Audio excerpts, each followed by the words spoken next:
লাচ্চা সেমাই খুবই জনপ্রিয় একটি ডেজার্ট আইটেম। চোখের পলকেই তৈরি করা যায় বলেই সকলের কাছেই ভীষণ জনপ্রিয় এই লাচ্চা সেমাই। প্যাকেটজাত এই খাবারটির স্বাদ রান্নার পর কম বেশি সকলের কাছেই একই রকম হয়। আচ্ছা, আপনারা কি এমন একটি রেসিপি জানতে চান যাতে আপনাদের সাদামাঠা লাচ্চা সেমাইটি হয়ে উঠবে দারুণ বিশেষ? এতটাই মজাদার হবে যে সেমাইয়ের প্রশংসায় পঞ্চমুখ হয়ে উঠবেন সকলের কাছে। তাহলে আসুন আজকে জানি এই সাদামাঠা লাচ্চা সেমাইয়ের অসাধারণ রেসিপি। আর শুরু করার আগে আপনাদের কাছে ছোট্ট একটাই অনুরোধ, যদি আমাদের রেসিপিগুলো আপনাদের ভালো লেগে থাকে তবে অবশ্যই সাবস্ক্রাইব করুন এবং পাশে থাকা বেল আইকনে ছোট্ট একটা ক্লিক করুন, তাহলে সবার আগে আমাদের রেসিপিগুলো আপনার নোটিফিকেশনে পৌঁছে যাবে। একটা বাটিতে আমি প্রায় 2 কাপ পরিমাণ লাচ্চা সেমাই নিয়েছি। সেমাইগুলো আমি হাত দিয়ে গুঁড়া করে নিয়েছিলাম। এবার সেই সেমাইয়ের মধ্যে দিয়ে দিব একে একে হাফ কাপ পরিমাণ গুঁড়া দুধ বা পাউডার দুধ, হাফ কাপ পরিমাণ চিনি, একটা গোটা ডিম। ডিমটাকে আমি ফাটিয়ে ডিমটাকে বাটিতে নিয়ে নিব এবং ডিমের খোসাটা ফেলে দিব। এবার দিয়ে দিব 1 কাপ পরিমাণ কোরানো নারকেল। এখান থেকে আমি সামান্য কিছু নারকেল রেখে দিব ডেকোরেশনের জন্য। এবার সবগুলো উপকরণ হাত দিয়ে মেখে নিব। এবার দিয়ে দিব সামান্য পরিমাণ লবণ। লবণ দেওয়ার কারণে সেমাইয়ের মিষ্টিটা অ্যাডজাস্ট হয়ে যাবে। আর যে যেমন মিষ্টি খেতে পছন্দ করেন সেই অনুযায়ী মিষ্টি কমিয়ে বা বাড়িয়ে নেবেন। সবগুলো উপকরণ হাত দিয়ে চটকিয়ে মেখে নিব। এমনভাবে মেখে নিতে হবে যেন চিনিগুলো গলে যায় ও সেমাইয়ে বিভিন্ন শেপও দেওয়া যায়। এতটাই আঠালো করে নিতে হবে। অনেকটাই আঠালো ভাব এসেছে ও বিভিন্ন শেপও দেওয়া যাচ্ছে। এবার সাইড করে রেখে দিব সেমাইগুলো। এবার আবারও নিয়েছি একটা খালি বাটি, সেই বাটিতে একটা ডিম ফাটিয়ে রেখে দিব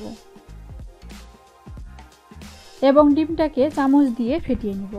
তারপর সেই ফেটানো ডিমের মধ্যেই দিয়ে দিব সামান্য পরিমাণ লবণ ও সামান্য পরিমাণ গুঁড়ামরিচ দিয়ে আবারও ডিমটাকে ফেটিয়ে যাব।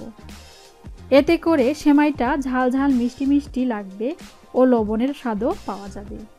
ডিম ফেটিয়ে নেওয়া হয়ে গেলে বাটিটা সাইড করে রেখে দিব। এবার নিয়ে হাজির হলাম সেই মেখে রাখা সেমাইগুলো ও ব্রেড ক্রাম্বস নিয়ে। এই ব্রেড ক্রাম্বস কীভাবে ঘরেই তৈরি করা যায় তার একটি ভিডিও অলরেডি আমার চ্যানেলে দেওয়া আছে, সেখান থেকেও দেখে আসতে পারেন। তবুও নিচের ডিসক্রিপশন বক্সে আমি এর লিঙ্ক দিয়ে দিব কিভাবে ব্রেড ক্রাম্বস ঘরেই তৈরি করা যায়। এবার সেই সেমাই থেকে ফিঙ্গারের শেপ দিয়ে দিব।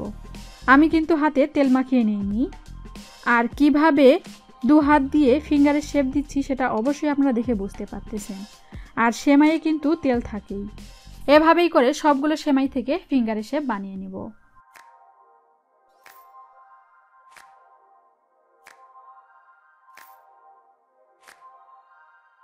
সবগুলো ফিঙ্গার বানানো হয়ে গেলে এবার ডিমের ব্যাটার বা গুলানি নিয়ে আসলাম ও ব্রেড ক্রাম্বসও। একটা করে সেমাইয়ের ফিঙ্গার ডিমের গুলানিতে দিয়ে তারপর ব্রেড ক্রাম্বসে গড়িয়ে নিব। এভাবেই একই প্রসেসে ব্রেড ক্রাম্বসে গড়িয়ে যাব সেমাইয়ের ফিঙ্গারগুলো। সবগুলো সেমাইয়ের ফিঙ্গার ব্রেড ক্রাম্বসে গড়িয়ে নেওয়া হয়ে গেলে বা কোট করে নেওয়া হয়ে গেলে সঙ্গেই ডুবো তেলে ভেজে নিব এই ফিঙ্গারগুলো। এই ফিঙ্গারগুলো কিন্তু আমি ফ্রিজে রাখবো না। সবগুলো সেমাইয়ের ফিঙ্গার গড়িয়ে নেওয়া হয়ে গেছে, এবার ডুবো তেলে ভেজে নেওয়ার পালা। তার জন্য অলরেডি চুলায় প্যান বসিয়ে তেল গরম করতে দিয়েছি। এবার সেমাইয়ের ফিঙ্গারগুলো একটা একটা করে তেলে ছেড়ে দিব। তারপর হাতার সাহায্যে উল্টিয়ে পাল্টিয়ে অনেকটাই লালচে করে ভেজে নিতে হবে মিডিয়াম আঁচে। অনেকটাই লালচে হয়ে এসেছে, এবার তুলে রেখে দিব সেমাইয়ের ফিঙ্গারগুলো।